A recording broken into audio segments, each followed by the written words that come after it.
আগের ভিডিওতে দেখলেন আমরা ওয়াটার মেট্রো করে কীভাবে এলাম। তো আমরা এখন রয়েছি কিন্তু ফোর্ট কোচিতে। এসেছিলাম আমরা এন্নাকুলাম থেকে কোচি ঘুরলাম, কোচি ঘুরে আমরা এখন এসেছি ফোর্ট কোচি, এটা মেন সাইট সিন। তো এখানে এসে প্রথম যে ডেস্টিনেশন পয়েন্ট, আমরা পায়ে হেঁটেই কিন্তু ঘুরছি, কারণ আপনি অটো করেও ঘুরতে পারেন, অটো আমাদের ধরেছিল, বাট আমরা অটো নিইনি এখন অবধি। তো দেখছি আমরা হেঁটে কতটা কি ঘুরতে পারি। সবই নিয়ারেস্ট কিন্তু, খুব কাছাকাছি, মানে 2-3 কিলোমিটারের মধ্যে সব কিছু ঘোরা হয়ে যাবে। তো প্রথম যে জায়গাটা এসেছি সেটা আপনারা দেখাচ্ছি, আপনারা দেখুন। এই যে দেখুন লেখা রয়েছে district heritage museum Ernakulam, Bastion Bungalow, Fort Kochi. তো এখানে টাইমিং হচ্ছে কি সকাল 9টা থেকে 4:30। তো চলুন এই মিউজিয়ামের ভেতরে যাচ্ছি, দেখছি যে কত কি টিকিট রয়েছে সামনে। খুব নিরিবিলি শান্ত একটা পরিবেশ দেখতে পাচ্ছেন, একদম একটা হেরিটেজ জায়গা। তো এখানে মনে হয় টিকিটের কোনো ব্যবস্থা রয়েছে, তো আমরা টিকিটটা দেখবো কোথায়। ওই যে সামনে টিকিট কাউন্টার রয়েছে, তো চলুন টিকিট কাউন্টার যাবো, টিকিটটা কাটবো। একটা হেরিটেজ জায়গা, খুব সুন্দর করে সাজানো, বুঝতেই পাচ্ছেন, মানে কোচি একটা নিরিবিলি আর কি, মানে সি বিচের ধারে বলতে পারেন জায়গা। তো চলুন আগে টিকিটটা কাটি, তারপর দেখছি। এই দেখুন 35 টাকা টিকিট রয়েছে, দুজনে 70 টাকা পড়লো। তো এবারে এই যে টিকিট কাউন্টার থেকে টিকিট কাটলাম, কেটে এবার আমরা উপরে যাচ্ছি। দিস ওয়ে লেখা রয়েছে। তো চলুন মিউজিয়ামটা ঘুরে দেখি কি রয়েছে। সুন্দর একটা মিউজিয়াম, একদম নিরিবিলি, কেউ নেই, সকালবেলা আমরা চলে এসেছি। তো এখানে কেরালার ম্যাপটাকে তুলে ধরা হয়েছে, কেরালায় কী কী রয়েছে, যে কোচি, আলুভা, এসব জায়গাগুলোকে তুলে ধরা হয়েছে। দেখুন এটাও কিন্তু পুরোটাই কিন্তু এখানকার মশলা দিয়ে বানানো হয়েছে, ঠিক আছে, এটা কিন্তু অন্য কিছু দিয়ে মশলা দিয়ে বানানো হয়েছে। আর এখানে দেখুন বিভিন্ন রকমের পট রয়েছে, পটারির যে জিনিসপত্রগুলো হয় সেগুলো রাখা রয়েছে। এখানে অনেক কিছু সম্বন্ধে লেখা রয়েছে, সব কিছু এত দেখানো সম্ভব নয়, তো যতটা পারছি আমরা দেখানোর চেষ্টা করছি। এখানে কিছু একটা রয়েছে বোধহয়।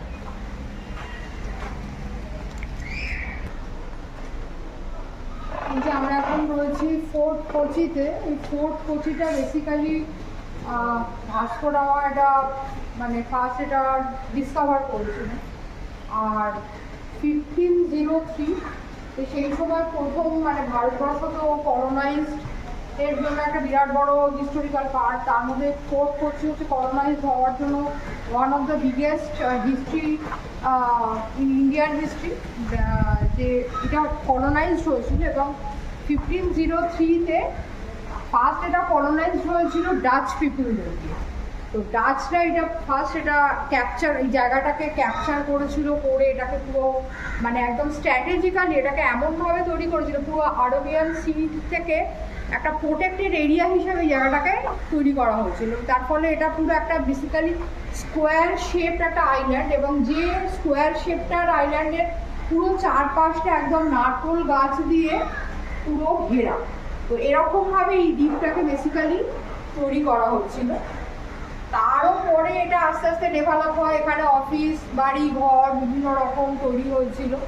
এবং তারপরে 1663-তে পর্তুগিজরা এই জায়গাটাকে ক্যাপচার করে, ডাচদেরকে হারিয়ে পর্তুগিজরা এই জায়গাটাকে নিয়ে নেয় 1663-তে। আর তারও পরে 1700-এ আমরা জানি যে ব্রিটিশরা আমাদের মানে এখানে ইন্ডিয়াতে এসে ইন্ডিয়ার ওপরে তাদের ইন্ডিয়াকে ক্যাপচার করেছিল ধীরে ধীরে। বাংলা থেকে শুরু হয়, তারপরে সেটা সারা ভারতবর্ষব্যাপী পুরো ইন্ডিয়াকে তারা ক্যাপচার করেছিল। তো অ্যাজ পুরো ইন্ডিয়াকে ক্যাপচার করেছিল, তখন এই ফোর্ট কোচি এই জায়গাটাতেও তখন 1795-এ ব্রিটিশরা এই ফোর্ট কোচি এই জায়গাটাকে ওরা ক্যাপচার করে দিচ্ছিল। ক্যাপচার করার পরে তখন এই যে এখানে যে সেই সময় যে বাস্টিয়ান বলে যে যার এখানে যে যিনি এখানে থাকতেন, যিনি তার যেখানে যে বাড়িটা যেটা আবাসস্থল যেটা ছিল সেটাকে ওরা পুরোপুরি ক্যাপচার করে নেয়। এবং শুধু আবাসস্থল নয়, পুরো আইল্যান্ডটাকেই ব্রিটিশরা 1795-এ পুরো ক্যাপচার করে নেয়। ক্যাপচার করে ওরা ওদের মতো ওনারা এখানে মানে ওদের রেসিডেন্সিয়াল প্লেস করে, ওরা এখানে থাকতে শুরু করে, ওরা এইসব জায়গায় নানা রকমভাবে ওদের মতো করে ওরা ডেভেলপ করে। তো বর্তমানে যেহেতু ব্রিটিশ ভারতবর্ষ স্বাধীন একটা দেশ, আর এখন ভারত সরকারের আন্ডারে, বাট এটা একটা এখানকার যে একটা যে বাংলোটা যেটা আছে এটা কিন্তু এখন এখানকার স্টেট আর্কিওলজিক্যাল সার্ভে অফ ইন্ডিয়ার আন্ডারে। এটা খুব সুন্দর এই জায়গাটা।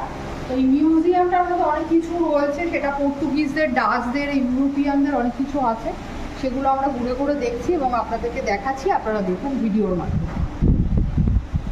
দেখুন এই যে এখানে জাহাজগুলো দেখছেন যে কোন কোন পথে কোনভাবে ইন্ডিয়াতে এসেছিলো জাহাজগুলো, সেটা কিন্তু ম্যাপের মাধ্যমে দেখানো রয়েছে। দেখুন ওইখানটা এশিয়া, ওখানটা চায়না, আর এখানটা হচ্ছে কি ইন্ডিয়া।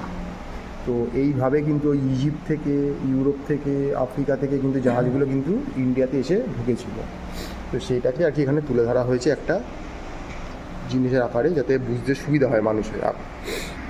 তো দেখুন খুব সুন্দর করে করা রয়েছে এখানে, কীভাবে কোন সময় কোন রাজার আমলে কে এসেছিল, কে কতদিন এখানে রাজত্ব করেছিল, সেই সময়কার এখানকার কার অধীনে ছিল, সব কিছুই কিন্তু এখানে করে দেওয়া রয়েছে। আর কি করে বিবর্তন আস্তে আস্তে ঘটেছে এখানে সেই সময় থেকে এখানে, তো সেগুলো কিন্তু রয়েছে।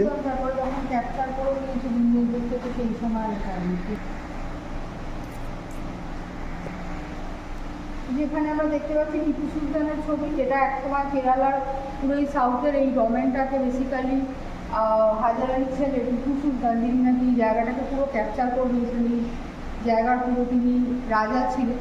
তো তার উপর এখানে বেশ কিছু ওনার ইতিহাস সম্বন্ধে লেখা রয়েছে। এই মাইসোরের বেসিক্যালি উনি মাইসোরের রাজবংশের রাজা ছিলেন।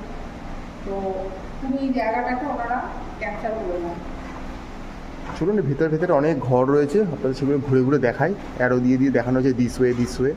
মেনলি এখানে দেখানো হচ্ছে যে কী ম্যাপগুলো এখানে প্রচুর দেখতে পাবেন। সেই সময় ম্যাপ এখন অনেক পরিবর্তন ঘটেছে, সময়ের সঙ্গে সঙ্গে অনেক কাটার তারা এসছে, অনেক আরও ভাগ হয়েছে, অনেক কিছু হয়েছে। তো কীভাবে এসেছিলো, আর এই যে সেই সময়কার দেখুন ম্যাপগুলো এখানে পুরো ফুটিয়ে তোলা হয়েছে বিভিন্নভাবে। ম্যাপগুলো এখানে আগেকার কোচি কেরালা কেমন দেখতে ছিল, ভারতের সাথে কতটা কী ছিল, তখন তো ভারতে এত রাজ্য, মানে এত রাজ্য তো তখন এই সময় ছিল না। তো আস্তে আস্তে পরিবর্তন হয়েছে দেশ স্বাধীন হওয়ার সাথে সাথে। এখানে এইগুলি আর কি দেখতে পাবেন, বাট খুব সুন্দর, এলে কিন্তু ভালো লাগবে। ছোটদের জন্য কিন্তু অনেক কিছু দেখার আছে, শেখার, যারা ইতিহাসটা জানে না বা যারা ইতিহাস নিয়ে পড়েন তাদের তো আরও বেশি করে জানার আছে, এখানে আসতেই পারেন। তো জানেন ভারতে বিভিন্ন সময় বিভিন্ন জায়গার লোকেরা এসে তাদের স্থাপত্য গেড়েছিল আর কি, আধিপত্য দেখিয়েছে, আবার চলেও গেছে সময়কালের বিবর্তনে। তো সব কিছুকে এখানে ফুটিয়ে তোলার চেষ্টা করা হয়েছে।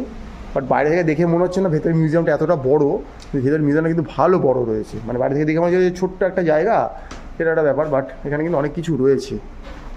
তো এখানে একটা রুমে চলে আসছি, এখানে অনেক ছবিগুলো সব হ্যান্ড পেন্টিং আর কি করে দেখানো হয়েছে, কীভাবে মানুষের পোশাকের পরিবর্তন এসছে এখানে দেখতে পাচ্ছেন বিভিন্ন রকমভাবে।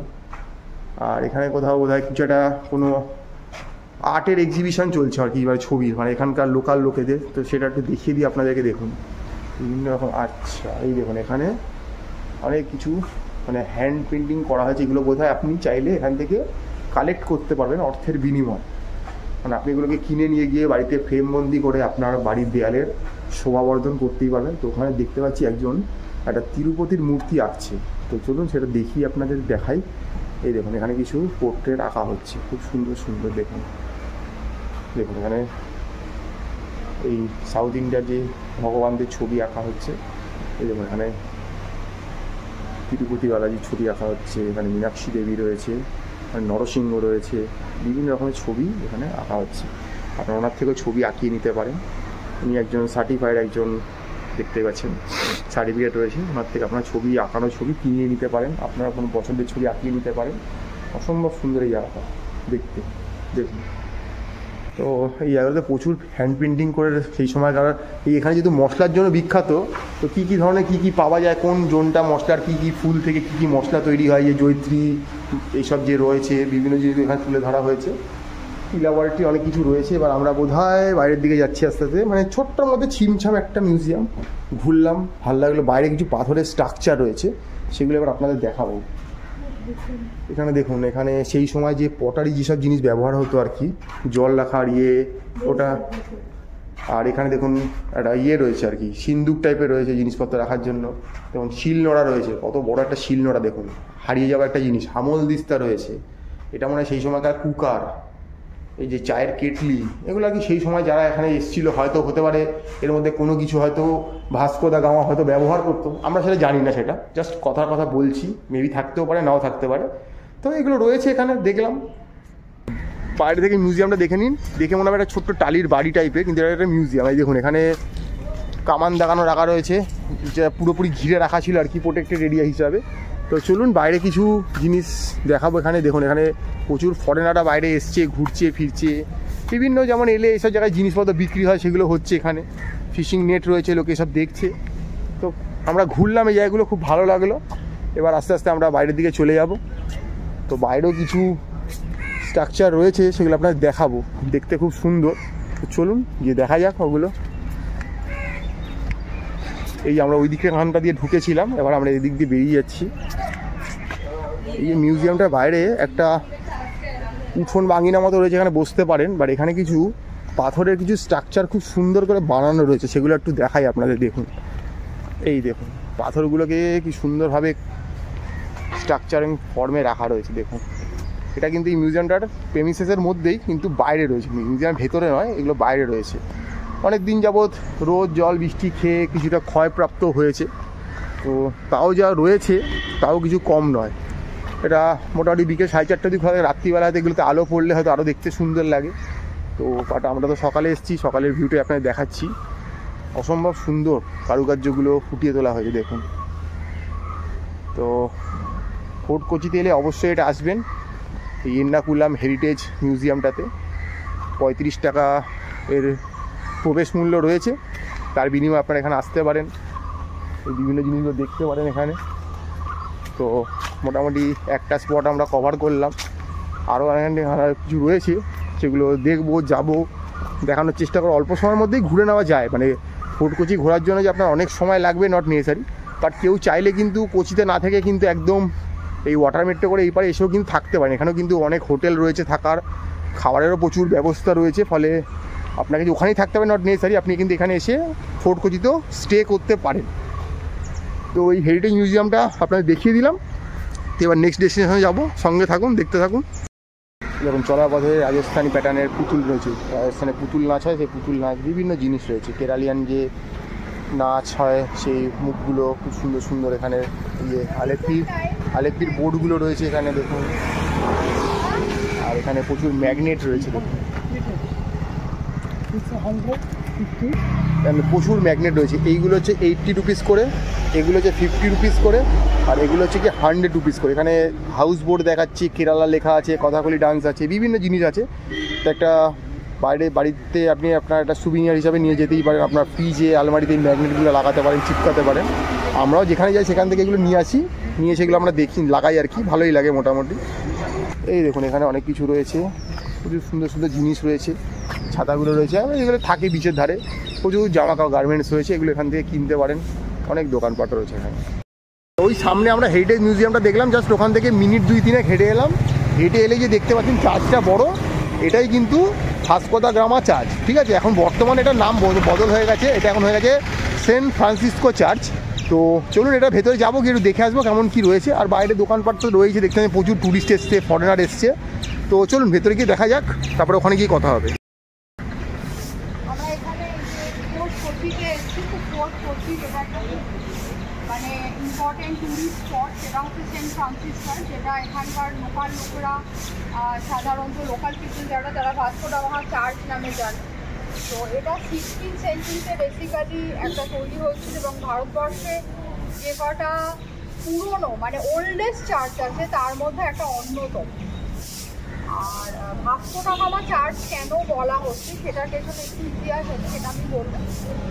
প্রথমে আমি আপনাদেরকে অলরেডি এটা কথা বলেছি যে ফোর্ট কোচিটা বেসিক্যালি ফার্স্ট এটা মানে ডাচদের দ্বারা কলোনাইজড হয়েছে, তারপরে পর্তুগিজরা এই জায়গাটাকে ক্যাপচার করে, তারপরে লাস্টে ব্রিটিশরা এই জায়গাটাকে কলোনাইজ করে, মানে ব্রিটিশরা পর্তুগিজদেরকে হারিয়ে এই জায়গাটাকে ক্যাপচার করে নিয়েছিল। তো এই যে সেন্ট ফ্রান্সিস চার্চ যেটা দেখছেন, সেই সময় পর্তুগিজরা মোটামুটি 16th সেঞ্চুরি নাগাদ, সেই সময় পর্তুগিজদের তাদের যে মানে প্রধান পর্তুগিজদের যিনি মানে কী বলবো, তাদের একজন বিশেষ মানে নায়ক বলা যেতে পারে ভাস্কো দা গামা, তিনি এই জায়গাটাতে প্রথম আসেন। এবং এসে এই জায়গাটা যখন পর্তুগিজ সেনাদের মধ্যে এই জায়গাটা সম্বন্ধে বলেন, তখন পর্তুগিজ সেনানায়ক বলেন।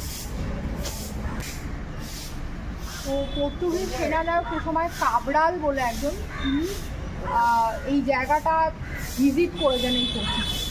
এবং তারও পরে সেই সময়কার তদানীন্তন কোচির যিনি রাজা ছিলেন,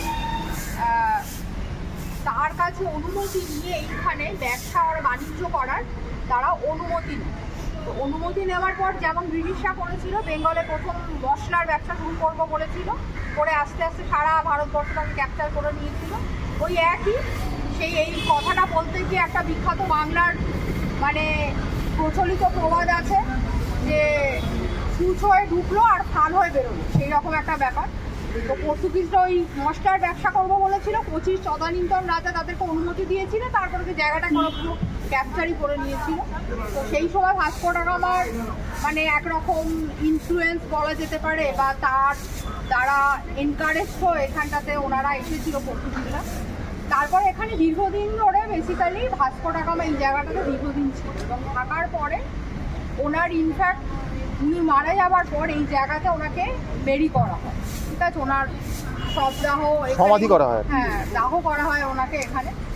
আর তারপরে দীর্ঘদিন পর মানে আফটার অলমোস্ট 14 ইয়ার্স, প্রায় 14 বছর পর এখান থেকে ওনার এই যে ওনাকে যে দাহ, ওখানে যে শবদাহ যেটা এ করে দেওয়া কি বলতে চাও, তো তারপরে এই যে ওনাকে যে সমাধি এখানে দেওয়া হয়েছিল মানে বেরি করা হয়েছিল, তারপরে 14 বছর পরে ভাস্কো ডা গামার সেই সমাধিস্থ দেহ যা অবশিষ্ট ছিল সেটা এখান থেকে নিয়ে যাওয়া হয় লিসবনে।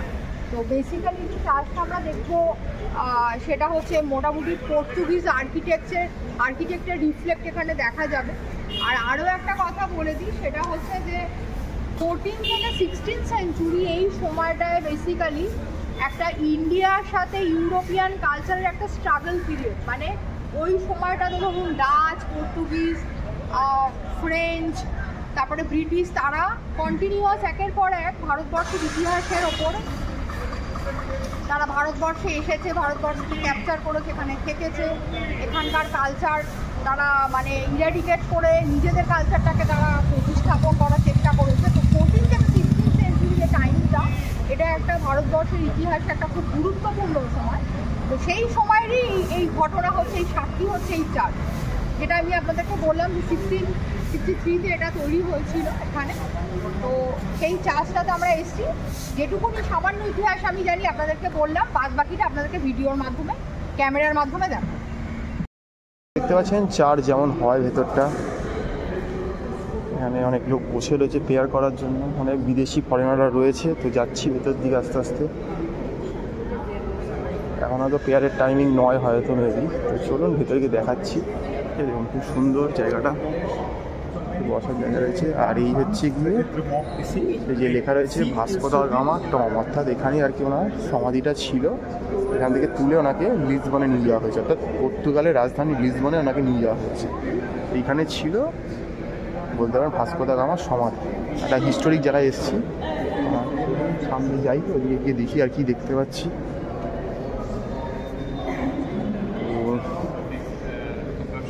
বেশি সামনে আর যাওয়ার পারমিশন নেই। এখানে একটা শুনেছি বাইবেল থাকে, সেটা এখন এই মুহূর্তে দেখতে পাচ্ছি না বাইবেলটা। তো এখানেই ফাদার আসেন, অনেক কিছু বলেন, প্রেয়ার হয়, সব কিছু আর কি। তো চার্চটা ঘুরিয়ে দেখিয়ে দিচ্ছি।